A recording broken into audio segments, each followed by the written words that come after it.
Bonjour à tous, c'est toujours le frère Zulula dans l'émission, dans la révélation cachée de la parole de l'Oba. Je rends grâce à Dieu, le créateur du ciel et de la terre, de ce qu'il est grand, glorieux et redoutable. Je remercie ce Dieu parce qu'il est bon, parce qu'il est fidèle et parce qu'il est tout puissant. Et il vit inexplicablement hors de toute réalité. Je remercie ce Dieu parce que j'aime bien sa nature. Bon. Et aujourd'hui, par sa permission et par sa grâce, c'est-à-dire par son esprit, que les apôtres ont reçu dans Jean 20, 22, c'est-à-dire le Mundi Maloba, on va donner notre sorte d'enseignement, on va entrer dans une dimension très élevée, en fait une dimension spirituelle qui est au-delà même de tout raisonnement. On va parler des 7 esprits de Dieu. Vous savez qu'actuellement, vous pouvez vérifier quand vous allez même sur Google ou Yahoo, vous tapez les 7 esprits de Dieu, d'autres vont, ils cherchent qui sont les 7 esprits de Dieu. Il y a déjà un enseignement qui est déjà donné sur ça. En fait, tous ceux qui viennent annoncer que Dieu les a envoyés, tous ceux qui sont autoproclamés pasteur, révérend, bishop, maréchal, apôtre, prophétesse ou loin de l'éternel ou homme de Dieu ou inspiré, ceux qui disent que Dieu les a parlé, que le Saint-Esprit de Dieu les a dit, qu'ils ont vu la personne du premier-né, viennent raconter des délits, des hérésies, ils viennent écrire du n'importe quoi et ils vont mettre les idées sur les pages, sur les moteurs de recherche, Google, Yahoo, vous pouvez vérifier. Bon. Et ils vous disent en fait que, c'est-à-dire les 7 esprits de Dieu, ils vous disent qu'il y a l'esprit de la sagesse, l'esprit de la puissance, l'esprit c'est-à-dire de la création, bref, ils essaient de mettre les facettes du Saint-Esprit, les fruits de l'Esprit, sur chaque esprit en disant qu'en fait, les 7 esprits de Dieu, c'est toujours le Saint-Esprit. Mais on va vous révéler aujourd'hui, parce qu'il est dit dans Proverbe 19.2, Proverbe 19.2, que le manque de science n'est bon pour personne. Et dans Proverbe 25.2, la gloire de Dieu est de cacher des choses et la gloire des rois est de sonder des choses. Et encore dans Deutéronome 29.29, les choses cachées sont au Père, les choses révélées sont à vous, toutes aux créatures sont aux humains. Néanmoins, ce Dieu terrible et redoutable dit dans Jérémie 33.3 par son esprit, c'est le mot dit Maloba. Demande-moi et je te relèverai des choses cachées, des choses que tu ne sais pas. Ce que vous ne savez pas, c'est quoi? C'est que le Saint-Esprit n'est pas... Ce ne sont pas les facettes des 7 esprits de Dieu. Donc les 7 esprits de Dieu sont distincts entre eux. Et les 7 esprits de Dieu ne sont pas le Saint-Esprit. Pour ça, on va vous le démontrer. Et toutes les versions qui écrivent les 7 esprits de Dieu, avec un E majuscule, ont été mal traduites. Les 7 esprits de Dieu, ce sont avec les E minuscules. Je dis bien minuscules. On va vous le démontrer. Pour ça, d'abord, je commence par Jean, chapitre 3 au verset 12, dans la Bible seconde 21. Christ dit ici, là, si vous ne croirez pas quand je vous parle des réalités terrestres, comment croirez-vous si je vous parle des réalités célestes? Donc Christ s'adressait à Nicodème qui se faisait passer pour un docteur de la loi, pour quelqu'un qui était assis dans les Écritures, pour quelqu'un qui connaissait les Écritures, pour quelqu'un qui était soi-disant mandaté par le Père pour enseigner la véritable parole authentique. Mais lui-même, il était limité au temps et à l'espace. Il était limité à une certaine connaissance, à une connaissance élevée, une connaissance très élevée. C'est la connaissance qui vient d'en haut. Et cette connaissance-là, on va essayer de vous la partager un instant, un moment dans cette vidéo aussi. Bon, qui sont les 7 esprits de Dieu? Pour ça, on commence dans Apocalypse chapitre 5 au verset 6 dans la Bible seconde 21. Il est dit ceci, Jean était sorti de son corps parce qu'il dit, je fus ravi au jour du Seigneur. Je fus ravi en esprit au jour du Seigneur. Dans d'autres versions, on dit, l'Esprit de Dieu l'a fait sortir. Il est sorti de son corps, il a vu le monde spirituel. Et on l'a donné il a eu une vision. Et on l'a donné une intelligence pour comprendre ce qu'il voyait. Il y avait certaines choses qu'il ne comprenait pas. Et que l'ange l'expliquait, il y avait néanmoins des choses qu'il n'avait pas compris en fait. Mais on va vous révéler le mystère de ce que Jean a vu à l'île de Patmos dans une vision. Apocalypse chapitre 5 au verset 6, dont je m'adresse à tous ceux-là qui se disent apôtres, pasteurs, révérends, bishops ou hommes de Dieu ou savants, peu importe. Vous qui dites que vous connaissez les Écritures, le Père va vous donner une leçon maintenant. On va vous montrer c'est quoi la véritable connaissance et c'est quoi la véritable révélation. Les 7 esprits de Dieu enfin élucidés. Donc, Apocalypse chapitre 5 au verset 6, dans la Bible seconde 21, il est dit ceci. Puis je vis, donc c'est Jean qui parle, il dit puis je vis au milieu du trône. Et ce trône-là, c'était dans le ciel, c'était dans le monde spirituel. Donc Jean, ici, là, il était dans d'autres sphères. Des sphères qui ne sont pas réservées au monde astral, ni au monde humain, ou au monde physique. Donc il était dans un niveau dans une autre dimension très élevée. Puis, je vis au milieu du trône et des 4 êtres vivants. Et ces 4 êtres vivants, c'est quoi? Bon, au milieu des 4 êtres vivants, au milieu des anciens, un agneau debout offert en sacrifice. Point. Il avait 7 cornes et 7 yeux, qui sont les 7 esprits de Dieu envoyés par toute la terre. Point. Donc quand les gens vont lire, ils vont dire, ah, c'est écrit les 7 esprits de Dieu.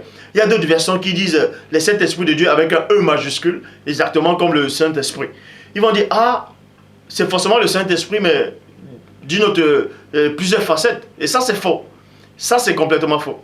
Le Saint-Esprit est distinct, à sa propre nature, propre, en dehors de ces esprits-là. Et chaque esprit, je dis bien, chaque esprit, en parlant des 7 esprits de Dieu, chaque esprit est différent le premier esprit est différent du deuxième, du troisième, du quatrième, du cinquième, du sixième jusqu'au 7e. Ils sont distincts. Ils sont distincts. Ils ne sont pas une seule et même personne. Dans les 7 esprits de Dieu, ils ne sont pas une seule et même personne. Chacun est propre à sa propre conscience, à sa propre pensée. Et on va vous le révéler aujourd'hui. Bon, dans Apocalypse chapitre 5, au verset 6, on vous dit qu'il y avait un agneau qui était comme mort. Dans d'autres versions, on dit comme immolé, comme égorgé. D'autres qui ont dit qu'il était mort. Il avait 7 cornes sur la tête et 7 yeux. Vous avez déjà vu un agneau physiquement ici là sur la terre qui a 7 cornes sur la tête ou bien qui a 7 yeux? Non, c'était une représentation symbolique. On va entrer dans les symboles, on va entrer dans les paraboles spirituelles et on va les décortiquer. Bon, pour comprendre qui sont d'abord ces 7 esprits-là, d'où est-ce que ces 7 esprits-là viennent, on repart d'abord dans Apocalypse chapitre 1 au verset 4, qui dit dans la Bible seconde 21, de la part de Jean, aux 7 églises qui sont en Asie, 2 points, que la grâce et la paix vous soient données de la part de Dieu, celui qui est, qui était et qui vient, de la part, dans d'autres versions on dit et de la part des 7 esprits, vous voyez, et de la part, c'est-à-dire de la part des 7 esprits qui sont devant son trône. Ici là, dans Apocalypse chapitre 1 verset 4, il n'est pas mentionné de la part des 7 esprits de Dieu, mais plutôt de la part des 7 esprits qui sont devant le trône de Dieu. Vous voyez? Oh, c'est plutôt dans Apocalypse 5, 6 où on dit ce sont les 7 esprits de Dieu. C'est normal qu'on dise que ce sont les 7 esprits de Dieu. Parce que tout esprit qui vient de Dieu, c'est-à-dire tout esprit, que ce soit les anges ou bien les ophanimes, séraphins, trône, dignité, domination, autorité, ce sont tous des esprits. Et quand Dieu les envoie, on va dire c'est un esprit de Dieu. Est-ce que vous comprenez? Ça n'a rien à voir avec le Mundi Maloba, avec le Saint-Esprit. Ce sont les mots, les langages. Ce sont des phrases en fait que vous ne comprenez pas, qui vous dérangent. Parce que Dieu seul a créé les mots, les langages dans Genèse 11, 7. Bon. Qui sont ces 7 esprits-là là? Vu que ce n'est pas le Saint-Esprit, ce n'est pas les facettes du Saint-Esprit, et ce n'est même pas des esprits avec un E majuscule. Ce sont des petits E. On va vous le démontrer. Apocalypse chapitre 8 au verset 2. Ouvrez attentivement vos oreilles. Apocalypse chapitre 8 au verset 2. Bible de l'épée, il est dit ceci. Et je vis, toujours Jean Ali de Patmos, il était sorti de son corps, il a vu, il dit, et je vis 7. 7. Vous voyez? Et je vis 7 anges.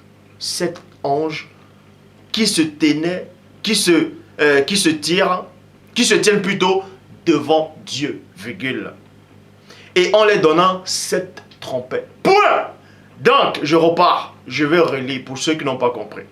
Apocalypse chapitre 5, au verset 6. Puis je vis au milieu du trône et des 4 êtres vivants. Les 4 êtres vivants sont des séraphins. Et au milieu des anciens sont des vieillards. Et Christ aussi fait partie d'un ancien.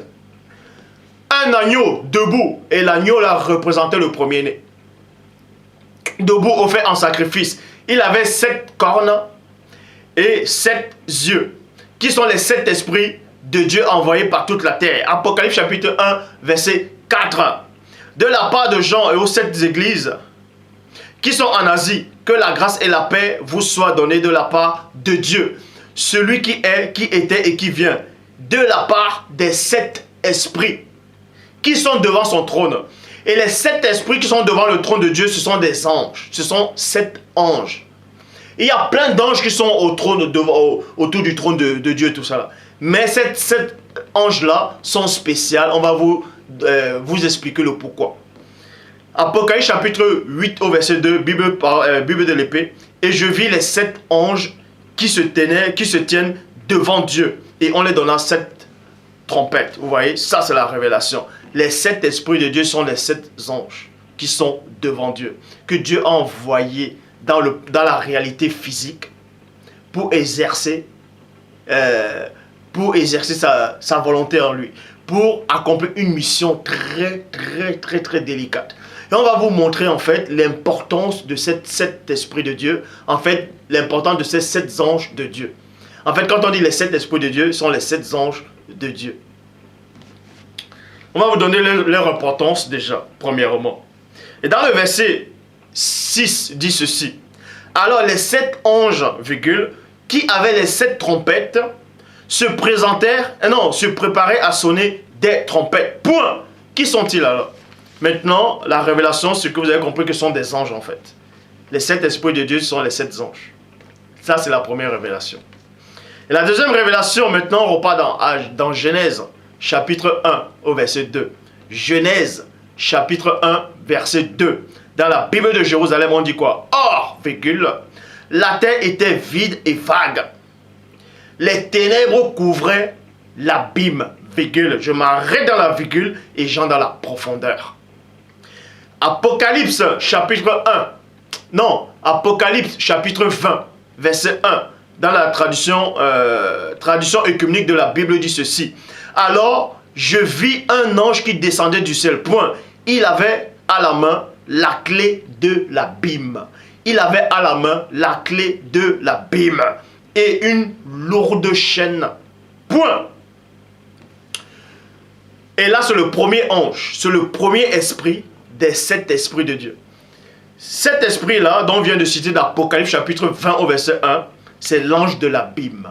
C'est lui qui a le contrôle de l'abîme. C'est pour ça qu'on dit ici, là, dans Genèse chapitre 1, verset 2.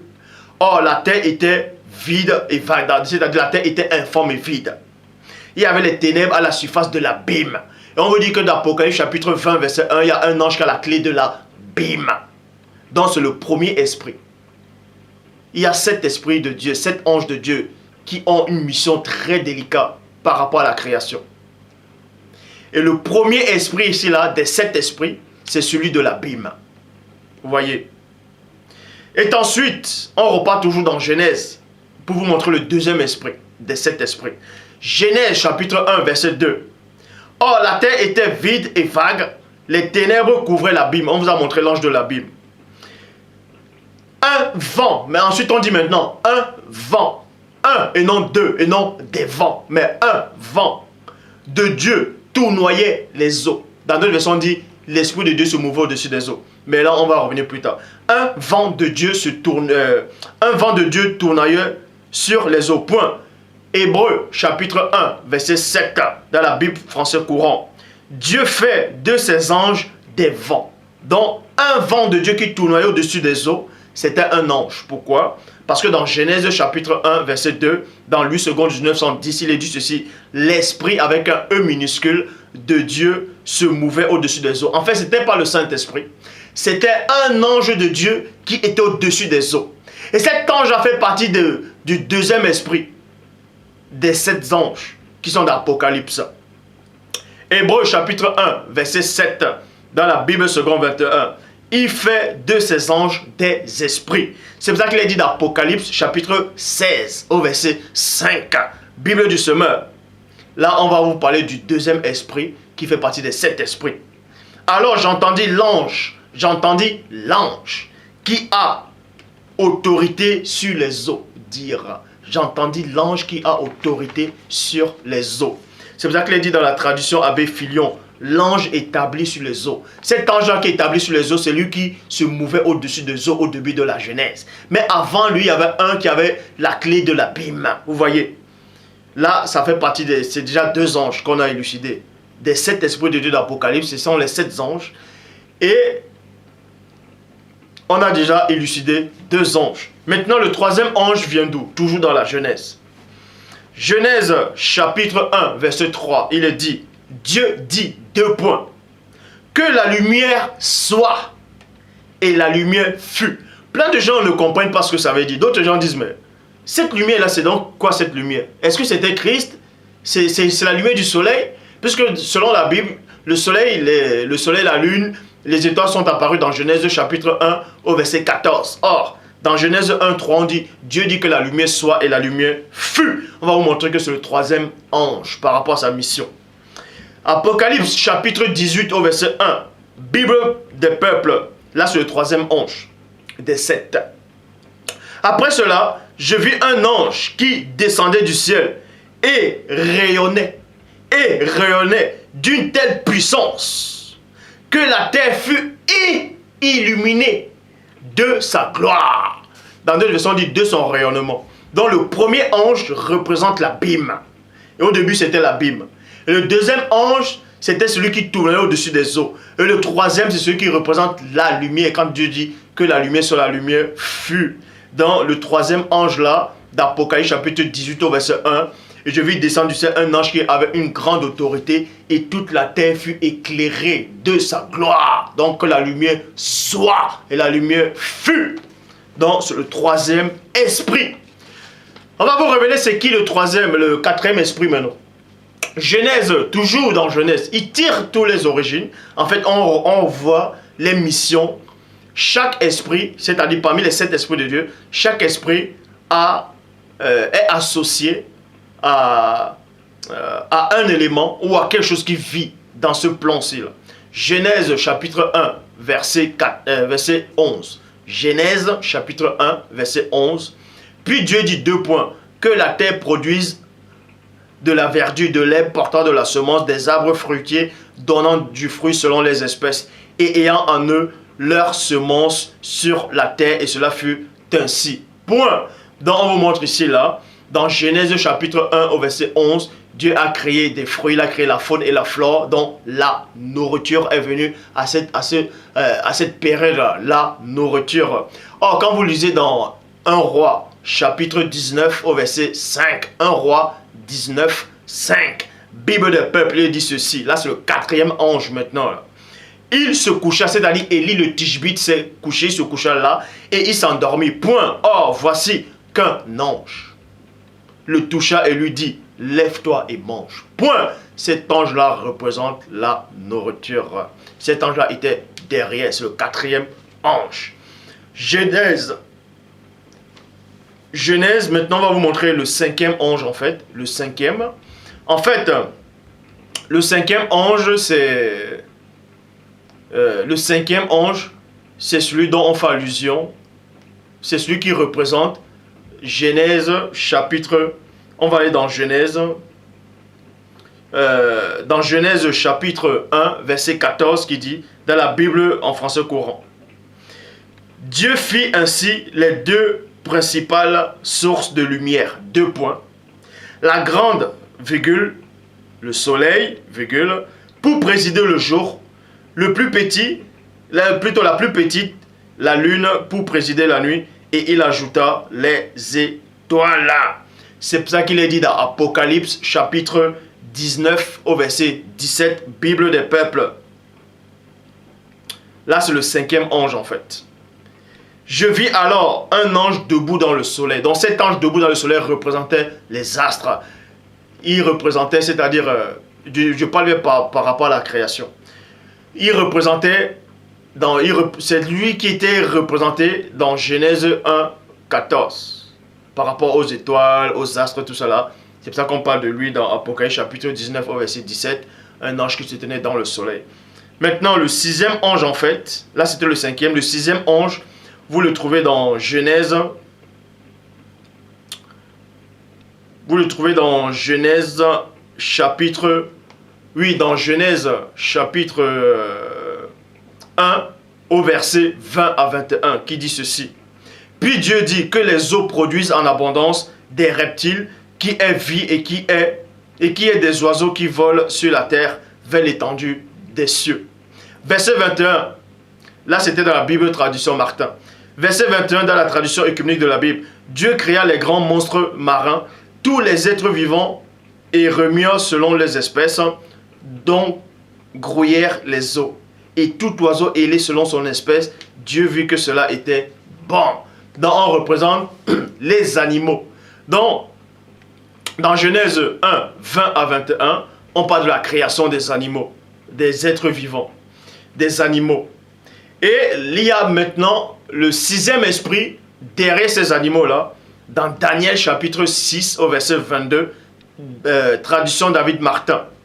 Mon Dieu, c'est-à-dire Daniel qui parle, mon Dieu a envoyé son ange, virgule, il a fermé la bouche des lions. Donc cet ange-là représentait les animaux. C'est le sixième ange. Est-ce que vous comprenez? Maintenant, on va vous montrer le septième ange qui est le septième esprit de Dieu envoyé sur la terre en mission. Genèse chapitre 2 verset 15, traduction King James française. Et le Seigneur Dieu prit l'homme et il le mit dans le jardin d'Éden pour le cultiver et pour le garder. Ce n'est pas pour cultiver le sol. Dans d'autres versions qui disent que c'était pour cultiver le sol, c'est une fausse version. C'était pour cultiver Adam et pour le garder lui. Bible Chouraki, pour le servir et pour le garder. Donc, pour servir quoi, le sol? Non, pour servir Dieu et pour le garder.